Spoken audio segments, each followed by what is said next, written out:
I noticed in Europe the discussion is about which designer should they be using. In New Zealand, they're still asking whether we need to use a designer at all. So first we changed the students' way of thinking, but then we changed the company's way of thinking. Well, Wellington had decided to become a design-led company perhaps before we engaged with the Design-led Futures program, but the Design-led Futures program really helped us to cement our ideas of how important design is, and it really helped us to cement our commitment to becoming design-led. Well, for us at Fisher & Paykel, design leadership and leading by design is just simply non-negotiable. We have to. Fisher & Paykel is growing rapidly outside New Zealand as a brand and as a business, and we're very focused on the high-end customers who are looking for innovation and special products that are quite unique. We just can't compete globally with the huge international manufacturers that we face with a copy of what they do. It is about creating high-value products, whether it be in agriculture or in our field. You can only get those by investing in design. The prerequisite to making this work with industry partners would be companies that were truly prepared to listen. Well, Wellington had decided to become a design-led company perhaps before we engaged with the Design-led Futures program, but the Design-led Futures program really helped us to cement our ideas of how important design is. We have a role to play in fostering education, but the spin-off in terms of innovation, I think within our own engineering and design teams can be there. Working with industry is something that I'm inherently interested in, and I think there are valuable lessons there for the students as well. I think the important thing that you can teach students through this collaboration is that they can bring about change. Young creative New Zealanders have got bursting with potential, and it's really capturing that and bringing that in-house. The surprise for me is how much influence we can actually have in the workplace, like designers as leaders kind of thing in a company, which was a surprise to me, especially in a company like Wellington, which I was sceptical initially about how much way we would actually have.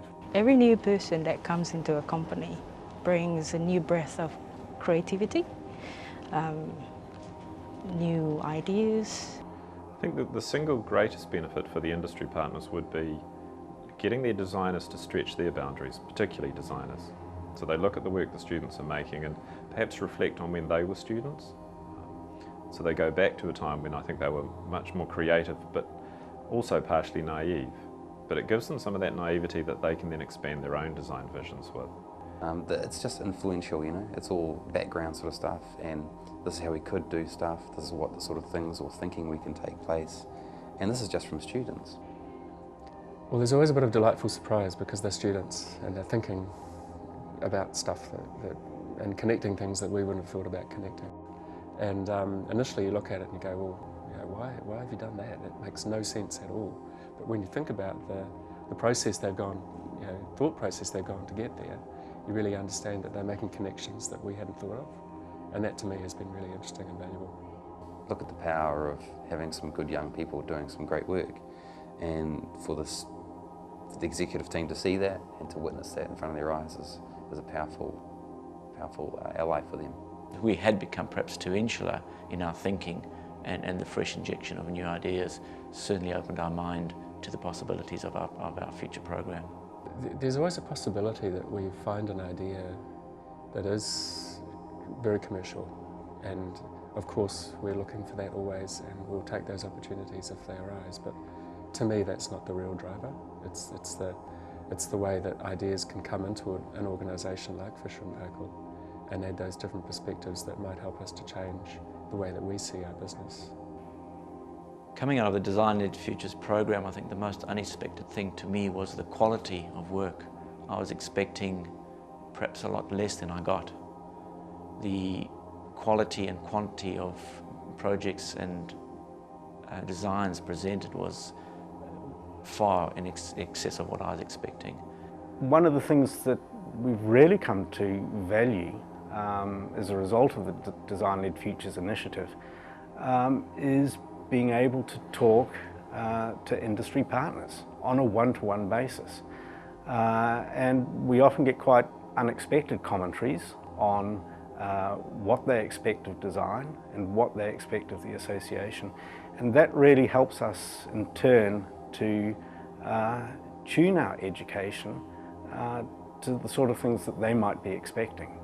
The outcomes of the Design Led Futures program were very commercially viable in all of them, and I was perhaps expecting a lot more conceptual work and less pragmatic work. In fact, it was the other way around.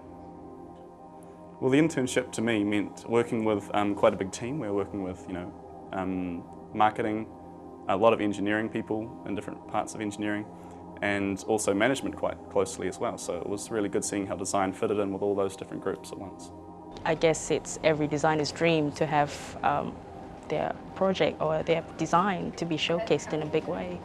It's just about putting in the time. You can't expect, ignoring them, that they're going to suddenly become these great designers. You've actually got to put in the hours and the time. And it's enjoyable, they're good people. One of the most valuable things about working with the PET was how much attention we got as designers. Working for a real company and developing a real prototype that worked, and actually getting a photographer and gaining exposure in magazines for Methven and ourselves was one of the most valuable parts about working with the PET. The benefit of getting the awareness of the CEOs, the executive team, the awareness of even the rest of the company, to say, from the guy stocking product out the back in the warehouse, to witness this new product range or a new product like Pipette. The Pipette design actually made one of the top US blog sites for design, and that had a lot of good support, and the morale was quite high as a result of that.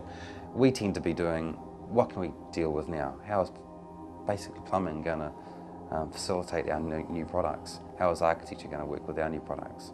What are the architects actually doing? Whereas the Design Led Future stuff is a little bit step further ahead of that by saying, this is what society could be like, this is what people, even in communal livings or in culture, could be like. And I think the future is happening so quickly at the moment, with so much capacity to do almost anything, that first you have to start with a desire, and the technology typically falls into place. And I think that's the part that excites me the most, is getting the students out of their rather closed ideas initially. I really like about thinking about future, because what I think design is helping people getting a better life, which is looking to the future, how you're going to improve people's living. My dream job as a designer would be to design something that would influence the way people live their life, to offer a comfort or ease in their everyday living, to provide new solutions that is unexpected but clever or smart. I think one of the most satisfying things for me in being involved in design education is the moment when our graduates actually leave the nest, if you like, and they go out and they get their first job. I think there are huge opportunities for them, particularly for those students who understand that they can bring about change.